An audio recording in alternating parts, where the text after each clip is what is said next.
Hi friends, मैं हूं doctor Meenal और आप देख रहे हैं मीनल का चैनल। स्वागत है आपका मेरे इस चैनल पे। तो आज के हमारे वीडियो का टॉपिक रहेगा डिस्क्रिमिनेटिंग मोनोपोली, जिसे कि हम पढ़ते हैं थ्योरी ऑफ फर्म के अंतर्गत। राइट, डिस्क्रिमिनेटिंग मोनोपोली क्या है मैं अपने पिछले दो वीडियोस में बता चुकी हूँ। फिर भी एक छोटा सा recap. Firm charges different prices from different customers for technically same product. अगर कोई विक्रेता एक वस्तु को विभिन्न उपभोक्ताओं अथवा क्रेताओं को भिन्न भिन्न कीमतों पर बेचता है तो उसे हम कहते हैं विभेदात्मक एकाधिकार या डिस्क्रिमिनेटिंग मोनोपोली। अब ये कब पॉसिबल है? For price discrimination to be possible, neither the unit of good nor the unit of demand, that is buyers, can be transferred from one market to other। यानी कि अगर हम न तो वस्तु को और न ही क्रेता को एक मार्केट से दूसरे मार्केट में ट्रांसफर कर सकते हैं तो ही सिर्फ डिस्क्रिमिनेशन पॉसिबल है, प्राइस डिस्क्रिमिनेशन पॉसिबल है। तो ऐसा कैसे होता है? कुछ विशेष परिस्थितियों में होता है। क्या क्या परिस्थितियां होनी चाहिए, इसका जिक्र करेंगे हम बिल्कुल ही सरल भाषा में या आसान हमारे डेली जीवन के एग्जाम्पल्स के साथ। फर्स्ट क्या है? किसी वस्तु या सेवा का नेचर ऐसा हो, उसकी प्रकृति ऐसी हो कि उसे एक मार्केट से दूसरे मार्केट में ट्रांसफर नहीं किया जा सके तो प्राइस डिस्क्रिमिनेशन होता है। फॉर एग्जाम्पल, कोई फेमस लॉयर है या कोई फेमस डॉक्टर है तो वो एक व्यक्ति से अलग फीस चार्ज कर सकता है, दूसरे से अलग चार्ज कर सकता है। क्रेता या यानी कि जो बायर है वो इस मामले में कुछ नहीं कर सकता, अगले की जो फीस है वो लेगा। जिसे हम कहते हैं ना हमारे देशी भाषा में चेहरा देख के तिलक निकालना। तो चेहरा देख के तिलक निकाला जा सकता है कि डॉक्टर है, कोई फेमस डॉक्टर है, अगर वो देखता है कि पैसे वाला आदमी है तो उससे वो ज़्यादा पैसे ले सकता है, ज़्यादा फीस चार्ज कर सकता है। और अगर वो देखता है कि कोई बहुत ही पुअर है, मजबूर है, तो हो सकता है कि वो उससे बहुत कम फीस ले। ये पॉसिबल हो सकता है। सेकंड है हमारा डिस्टेंस बिटवीन मार्केट्स। दो मार्केट्स के बीच में डिस्टेंस जो है वो भी डिस्क्रिमिनेशन, प्राइस डिस्क्रिमिनेशन को पैदा करता है। जैसे कि कोई एक चीज है जो कि बॉम्बे में 30 रुपीज की बिकती है और जयपुर में 40 रुपीज की बिकती है। ठीक है, बॉम्बे में 30 रुपए लिए जाते हैं उसके और जयपुर में 40 रुपए लिए जाते हैं। लेकिन बॉम्बे से जयपुर की जो परिवहन लागत है, ट्रांसपोर्टेशन कॉस्ट है, वो 10 रुपए से ज्यादा है। तो इस स्थिति में हमें इसे जयपुर में 40 रुपए में ही खरीदना होगा। हम बॉम्बे जाकर वो ना तो लेके आ सकते हैं, ना खुद जाकर लेके आ सकते हैं, ना वस्तु यहाँ आ सकती है। तो प्राइस प्राइस डिस्क्रिमिनेशन पॉसिबल होता है। एक होता है इंपोर्ट एक्सपोर्ट ड्यूटी की वजह से भी प्राइस डिस्क्रिमिनेशन पॉसिबल होता है। या फिर जैसा हम कहते हैं कि एक वो हमने किया होता है डंपिंग यानी कि राशिपातन, जिसमें कि अपने बाजार में, घरेलू बाजार में अगर विक्रेता को एकाधिकार मिल रहा है और इंटरनेशनल मार्केट में परफेक्ट कंपटीशन है तो प्राइस डिस्क्रिमिनेशन पॉसिबल है।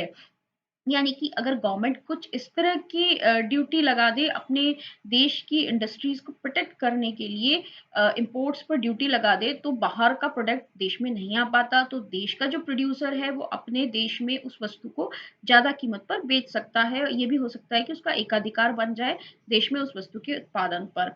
जबकि अगर वो इंटरनेशनल मार्केट में जाएगा जहाँ पर बहुत सारे प्रोड्यूसर्स हैं और बहुत सारे ऑप्शंस रहते हैं खरीदने के लिए, पूर्ण प्रतियोगिता है, तो वहाँ उसे अपनी वस्तु कम कीमत पर बेचनी होगी। इस तरह से भी प्राइस डिस्क्रिमिनेशन किया जा सकता है।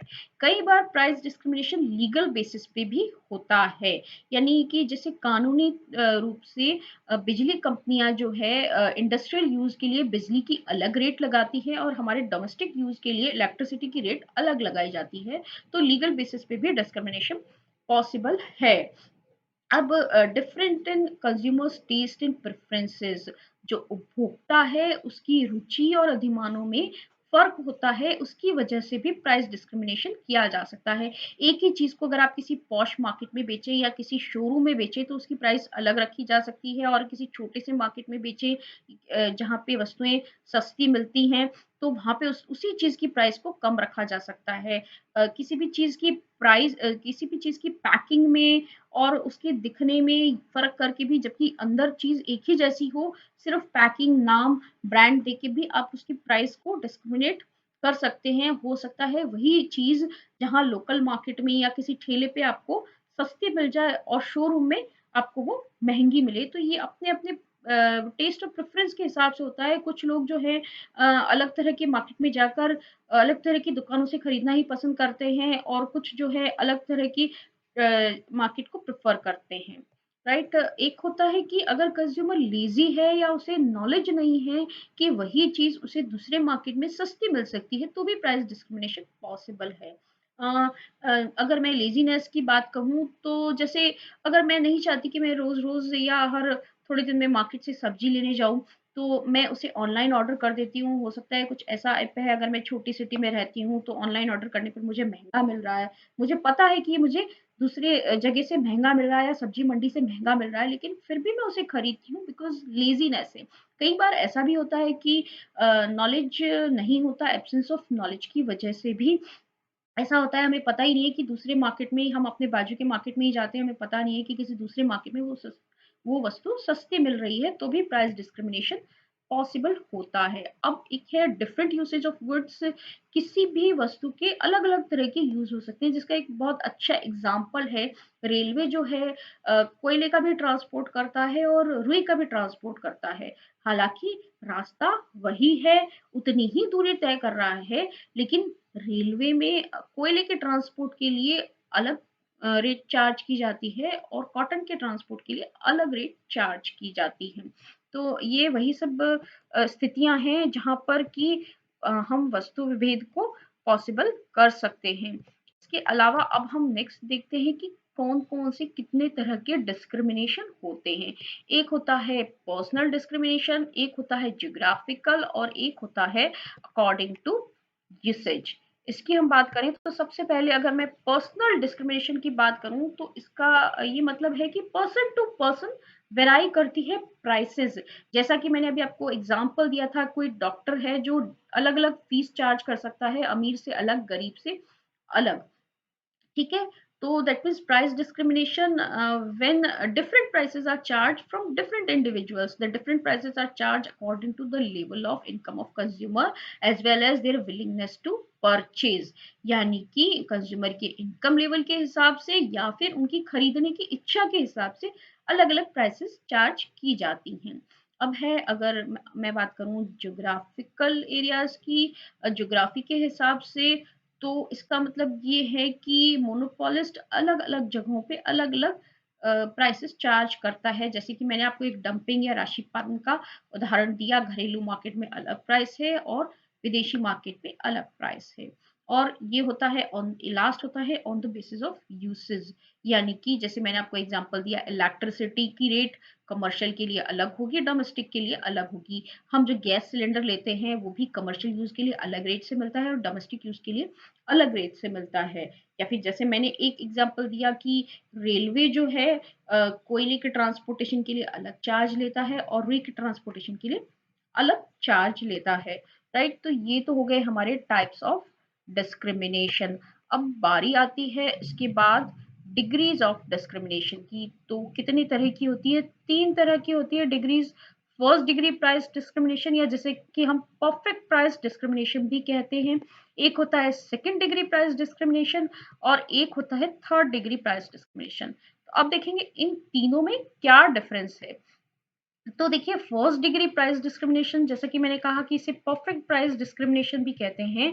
तो परफेक्ट का मतलब ये है कि प्राइस स्ट्रेटजी ऐसी होती है कि हर एक कंज्यूमर से उस इतनी प्राइस ली जाती है जितनी की वो देना चाहता है, यानी कि इस केस में हमारा जो कंज्यूमर सरप्लस है वो जीरो होगा। बिल्कुल भी कोई भी कंज्यूमर सरप्लस नहीं होगा।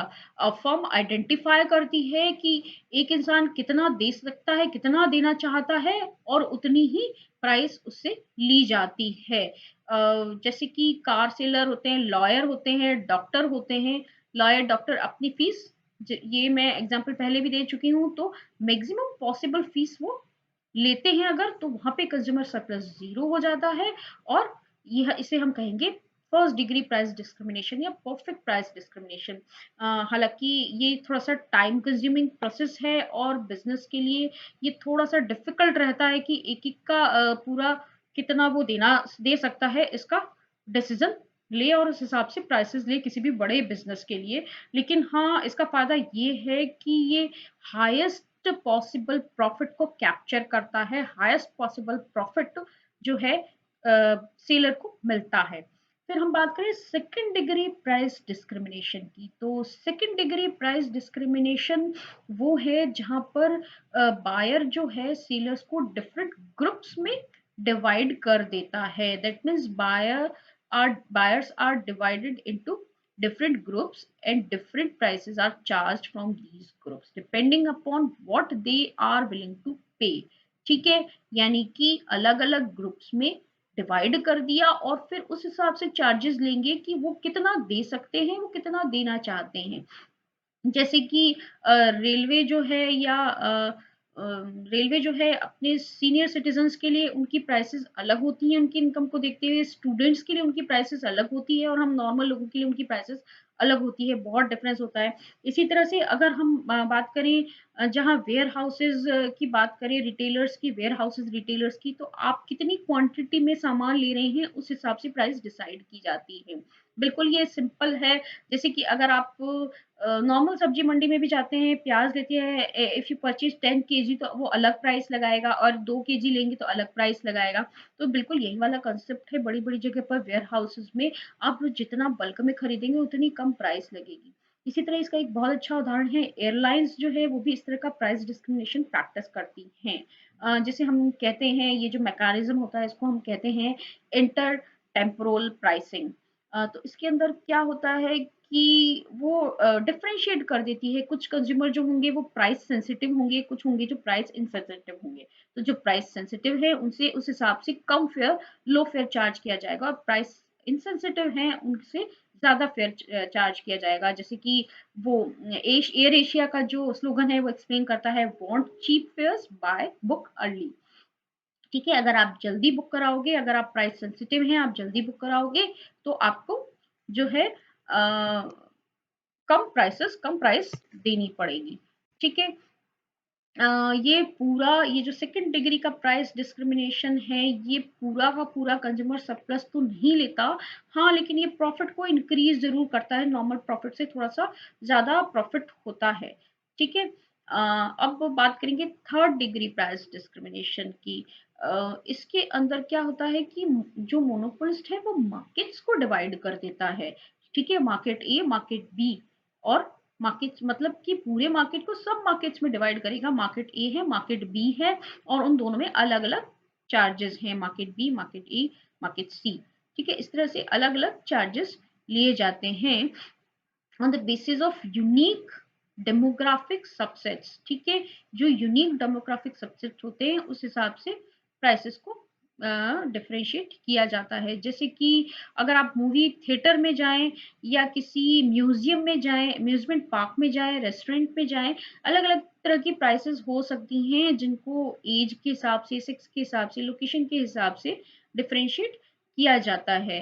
ठीक है, जैसे अगर आप मूवी थिएटर टिकट के लिए जाए तो वहाँ पे जो स्टूडेंट्स हैं उनको कंसेशन हो सकता है, कोई स्पेशल पिक्चर लगी है बच्चों के लिए तो बच्चों को कंसेशन हो सकता है। तो इस तरह का प्राइस डिस्क्रिमिनेशन पॉसिबल होता है।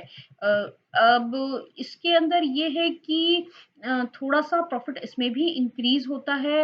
इसमें फायदा ये है कि स्टूडेंट्स वगैरह को, जैसे बच्चों की मूवी लगी है तो बच्चों को उसमें बेनिफिट मिल सकता है, उन्हें लोअर लोअर प्राइस पे सर्विसेज मिल सकती हैं। राइट, तो अब आगे बढ़ेंगे। ये हमने देखी कि तीनों डिग्रीज जो है, first degree, second degree, third degree price discrimination क्या कैसा होता है। ठीक है, अब एडवांटेजेस क्या है प्राइस डिस्क्रिमिनेशन की। फर्स्ट एडवांटेज ये है कि ये ऑर्गेनाइजेशंस को ज़्यादा रेवेन्यू अर्न करने में हेल्प करता है, उनको बिजनेस को एक स्टेबिलिटी देता है और एक्सपेंशन के भी चांसेस बढ़ते हैं, क्योंकि ऑब्वियसली जब रेवेन्यू ज़्यादा है तो एक्सपेंशन के चांसेस ज़्यादा रहेंगे, ज़्यादा प्रॉफिट होगा अगर प्रोड्यूसर को। साथ ही ये कुछ कस्टमर्स हैं, कुछ कंज्यूमर्स हैं, जैसे सीनियर सिटीजन्स हैं या स्टूडेंट हैं, उनको बेनिफिट देता है, उनको डिस्काउंटेड रेट पे चीज़ें उपलब्ध हो जाती हैं। लेकिन उसके कुछ डिसएडवांटेजेस भी हैं। डिसएडवांटेजेस ये हैं कि कुछ कंज्यूमर्स को बहुत ज़्यादा पे करना पड़ जाता है उसी चीज़ के लिए, और कोई तो कम पे कर रहा है लेकिन उसी चीज़ के लिए कुछ कंज्यूमर को बहुत ज़्यादा पे करना पड़ जाता है। और जहाँ तक फर्म्स की बात करें तो इस तरह से फर्म्स की एडमिनिस्ट्रेटिव कॉस्ट भी ज़्यादा हो जाती है। उन्हें मार्केट को सेपरेट करना है, एनालाइज़ करके सेपरेट करना है, कहाँ कितनी प्राइस रखनी है, सबका अलग-अलग रिकॉर्ड मेंटेन करना है। राइट, तो ये था हमारा एक इंट्रोडक्शन, पूरा एक्सप्लेनेशन डिस्क्रिमिनेटिंग मोनोपोली का। इससे रिलेटेड मेरे दूसरे वीडियोस का लिंक भी मैं आपको दूंगी, जिसमें इसके इक्विलिब्रियम के बारे में, इसका इलास्टिसिटी से क्या रिलेशन है और इसके न्यूमेरिकल्स को कैसे सॉल्व करते हैं, इस बारे में बताया गया है। अगर आपको मेरा ये वीडियो अच्छा लगा तो इसे ज़रूर लाइक कीजिए, शेयर भी कीजिए, और शेयर करने के बाद सब्सक्राइब भी कीजिए, और सब्सक्राइब करने के बाद बेल का बटन भी ज़रूर दबाइए। Thank you, bye.